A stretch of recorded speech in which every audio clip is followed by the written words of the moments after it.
Hi everyone, today we're going to talk about the use of society vehicles. One of the first things we're going to talk about is business use of employee-owned vehicles. If you are using your own personal vehicle to transport individuals, you must have approval from your supervisor and you must meet insurance requirements of business class insurance. You will be reimbursed for mileage at the rate specified in your collective agreement. You must drive with due care and attention, and no one under 100 pounds should be seated in the front seat.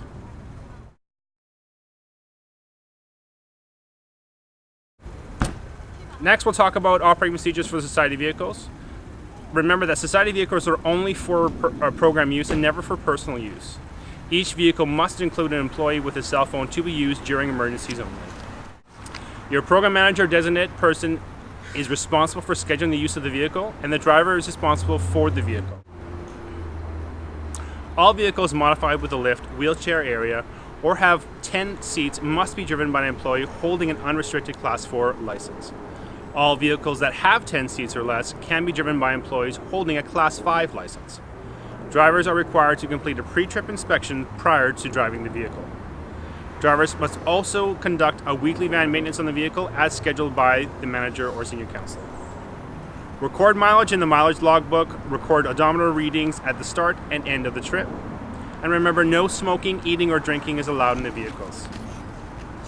Programs are responsible to keep the interior and exterior of the vehicles clean at all times. The maintenance of society vehicles. All staff using RSCL vehicles must help ensure that they are well maintained. The fleet manager is responsible for collecting and maintaining all records pertaining to RSCL vehicles. If a vehicle is in need of service, contact your program manager or senior counselor, and they will contact the fleet manager with the details, and they will contact the approved repair facility to book an appointment. Completed pre-trip inspections and mileage logs will be given to the fleet manager within 20 days of completion. The fleet manager will fill them in and file them appropriately. Remember that programs are responsible to keep the interior and exterior of the vehicle clean at all times. Staff driving are responsible for filling the gas tank once the gauge indicates 1/4 full. A Petro-Canada credit card is available for purchasing gas and must be initialed by staff. Receipts are then given to your supervisor or senior counselor or put in the appropriate place in the program. Each vehicle has the following safety equipment: first aid kit, fire extinguisher, roadside safety reflectors, earthquake kit, and emergency cell phone.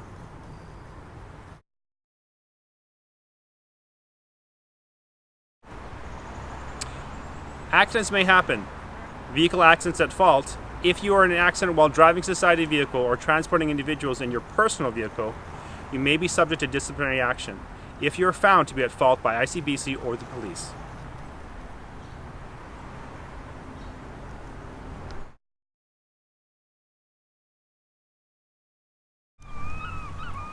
So when doing a pre-trip, I always like to check to make sure there's no oil or leaks as I walk up to the vehicle, any obvious damage that may have occurred in the time the vehicle's been parked.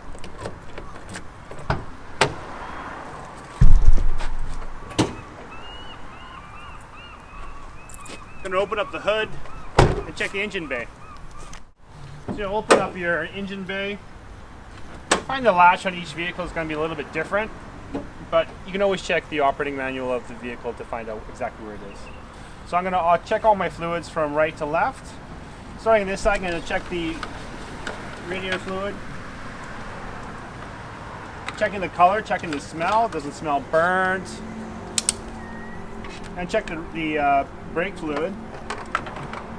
Looking inside for any loose particles, anything that might be messing up the brake system. And check the power fluid level. Always have some tissues on hand to make sure you wipe off your dipsticks.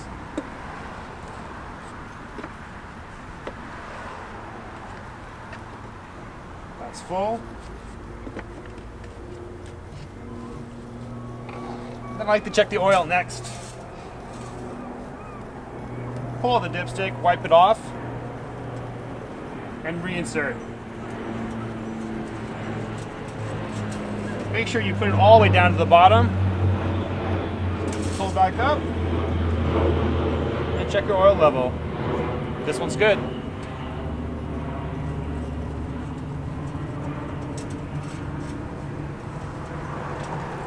Now below the brake fluid, inside the engine, down further on, you're going to see the steering column. You're going to have to reach down to get it.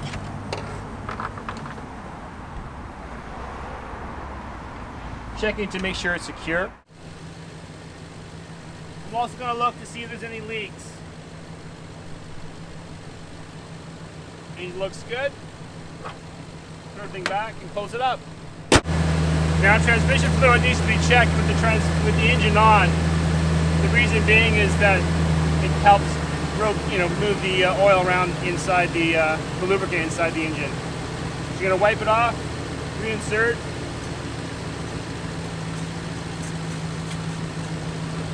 And now there's two levels, one when the engine is cold and one when the engine is hot. You can see we've just started the engine, so it's on the cold one, and you can see that it's well topped up. If we turn it, there's an H on this side, and that would be when the engine's quite hot. You can check it as well there. So that's when the engine's been running at full temperature for a while. So as I'm checking the tire, I'm going to check for any damage, anything that's obvious bulges, anything that might look out of place. I check the back of the engine, back of the tire here, to see if any grease is on the back of it. If there's any kind of greasy film, that might indicate there's some hydraulic problem with the brake line. I'm checking the springs, just making sure that everything looks and feels good. If your tire is equipped with a hubcap, you can get a tool to take the hubcap off, just the cover, and you're going to check to make sure that the lug nuts are all tight and there's no obvious rust coming off the lug nuts, indicating that there might be some looseness there. You're checking overall condition of the wheel bearing itself. Everything looks good. As we go around the vehicle, I'm just going to check to make sure everything's secure. I've already opened the lock on this door side, so I can make sure the door opens and closes appropriately. Checking the different aspects of the vehicle, make sure everything's nice and tight.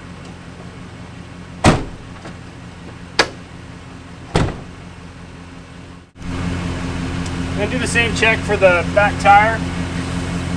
Checking to see if there's any obvious damage, and making sure that the depth of the tire tread is appropriate.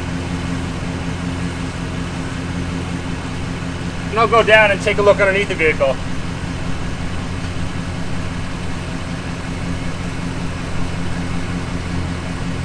Under here, I'm looking for any obvious signs of leaks, any damage that may have been unseen.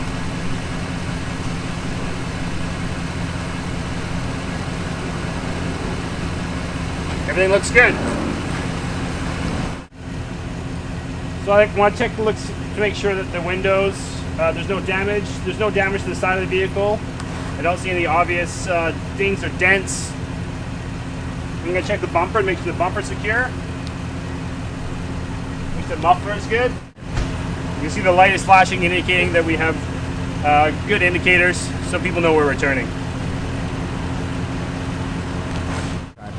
So we can open up the back doors. Back here, you're going to check to make sure you have all the appropriate equipment. So we're going to make sure we have all the equipment. So we got our emergency hazard kit, so we can put that out if we ever get a flat tire and make sure that we're pulled safely off the road. We have our emergency earthquake kits and a first aid bag. That's appropriate for the number of people that are using the vehicle. I also like to check to make sure that the seat is secured and that the light is in the proper place. Before we close it up, we want to make sure that we have the jack and the tool to release the spare tire. Over on the side quarter for this vehicle, you can see there's a jack and we have the tools that are required.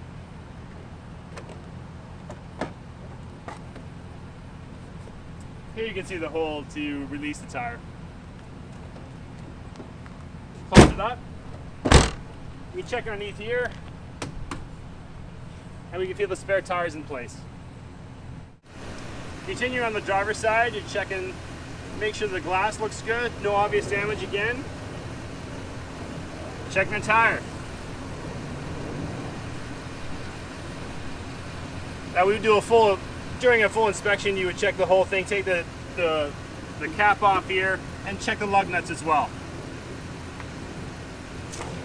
Check the fuel, make sure the cap is on tight.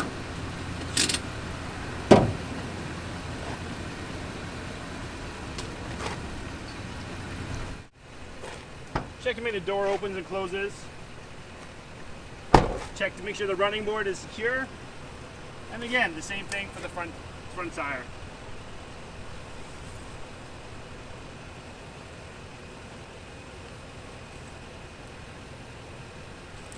No air damage. And the mirrors are well secured. Now the one thing I didn't mention is the pounds per square inch, the inflation of your tires. A good place to check that is on the inside of the door frame of the driver's side. For this vehicle, it's 55 pounds per square inch for the front tires and 80 pounds for the back.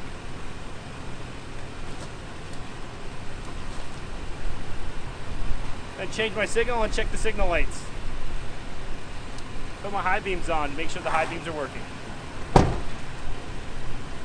So I'm checking for the high beams and the signals. It looks good here.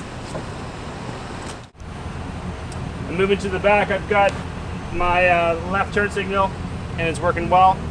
And the little light just above your license plate. At the same time, check to make sure the license plate is secured and the appropriate decal is applied.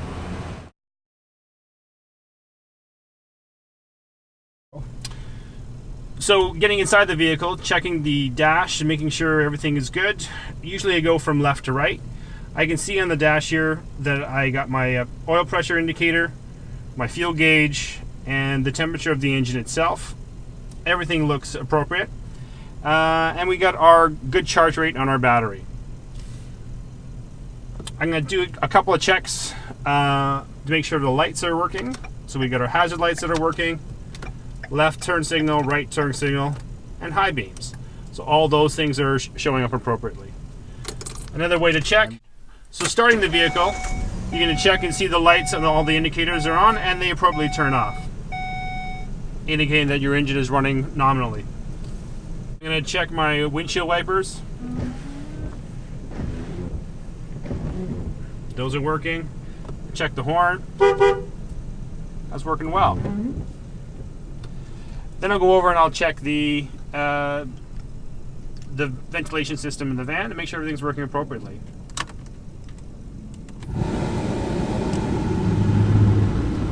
Turn the vent on, put it on warm.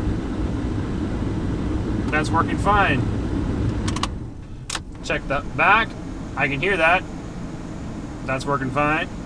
But then I'm going to move this over to defrost. I can hear the defrost. And the fan's working fine in the back. Change it over to the front. And I can feel the heat coming out, so I know the defrost is working. I'm also going to check to make sure that the lights on the dash are appropriately set. And so there's a little knob in this vehicle which adjusts the brightness, illumination. Turn them up, all the way up. And it works. And you can also see that here on the dash with the display on your radio. Another thing with this van, and many vans, is that if you turn it all the way up, that the lights in the vehicle should turn on. Make sure you don't leave it on, otherwise the lights in the vehicle remain on and then drain the battery. I'm also going to make sure that the windows go up and down appropriately.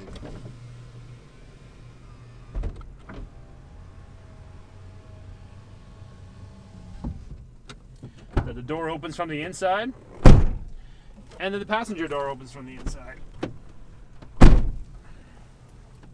I'm going to check to make sure that the emergency fire extinguisher is well secured, and the date for service is indicated and not expired.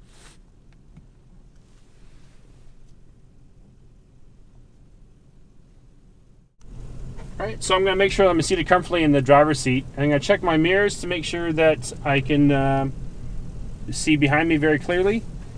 And my side mirrors to make sure that I'm cutting out the blind spot.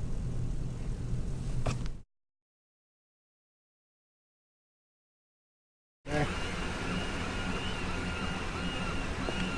So inside the cab of the vehicle, wherever all the passengers sit, I'm going to check to make sure that everything's secure.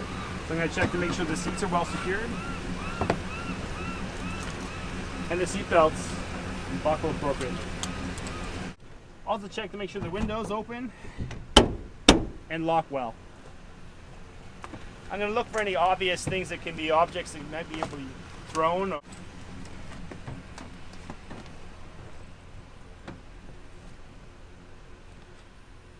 going to need to see me do all the seatbelts, right?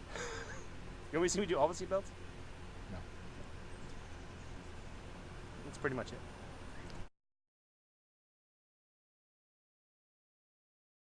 So lastly, I'll do a check for the steering slack. I'll check the brakes, make sure the brakes are working and the emergency parking brake is working well, and make sure that the lights are and the reverse lights are working. But you'll need a partner for that. So find somebody to help you out.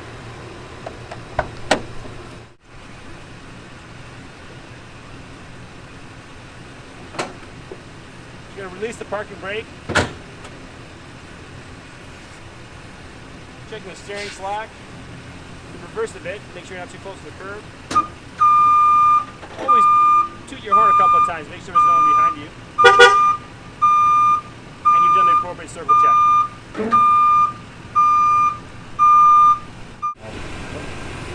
So lastly, you want to check to make sure the documentation is in the vehicle. In this vehicle, it's in the glove box.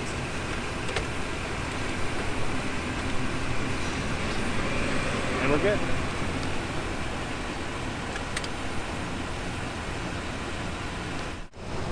So I want to check to make sure that the CBI inspection is still valid. So we have until the end of this month to get this van recertified at the commercial vehicle inspection facility.